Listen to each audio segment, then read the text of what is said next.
নমস্কার, রারবান গার্ডেনিং চ্যানেলে আপনাদের স্বাগত। এটা আমার ছাদ বাগানের হোয়াইট লঙ্গনের গাছ। গাছটা 1 বছরের পুরনো। তো এই গাছে এর আগে কিন্তু আমি একবারও ফল নেইনি এখানে। এবছরও এটা আমি ওয়েব গার্ডেন যে নার্সারি আছে এবং ইউটিউব চ্যানেলও আছে ভদ্রলোকের, ওনার কাছ থেকে নিয়েছিলাম। তো ওনার পরামর্শ অনুসারেই কিন্তু আমি গাছটার পরিচর্যা করছি। তো ওনার পরামর্শ অনুসারেই 1 বছরের মাথায় এর আগেও কিন্তু ফুলের ফল এসেছিল, আমি সেগুলো ভেঙে দিয়েছিলাম, কেটে দিয়েছিলাম। এবার উনি বলেছেন যে না, আপনি রাখতে পারেন 1 বছরের পুরনো গাছ।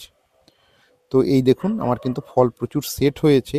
এখন দেখি শেষ পর্যন্ত কতগুলো টেকে এখানে। এটা হোয়াইট লঙ্গন। তো ওনার কাছ থেকে গাছ নিয়ে কিন্তু আমি ঠকিনি মনে হচ্ছে, কিন্তু আমার এখন মনে হচ্ছে গাছটা না গ্রোথটা পুরো থমকে গিয়েছে। তো 1 বছরের মাথাতেও নেওয়াটা ঠিক হয়েছে কিনা বুঝতে পারছি না, কিন্তু ফলটা দেখারও ইচ্ছা ছিল, সেই জন্য কিন্তু আমি এটাকে এখানে একটু রিস্ক নিয়েছি। যাই হোক, আপনারা সেটা নিজেদের চাহিদা অনুসারে সেইভাবে নেবেন। 1 বছরের মধ্যে ফল হয়তো না নেওয়াই ভালো হতো, গাছটা আর একটু গ্রোথ পেত। তো এই যে এরকম আর কি গাছটা। তো এর আগে অবশ্য ছোটো পট ছিল এখানে, সেই পট থেকে আমি এটা চেঞ্জ করেছি। বড় পটে থাকলে শুরু থেকেই 14 ইঞ্চিতে থাকলে হয়তো আর একটু গ্রোথ নিয়ে নিত। যাই হোক, আপনারাও এটা ছাদ বাগানে ট্রাই করতে পারেন। ধন্যবাদ।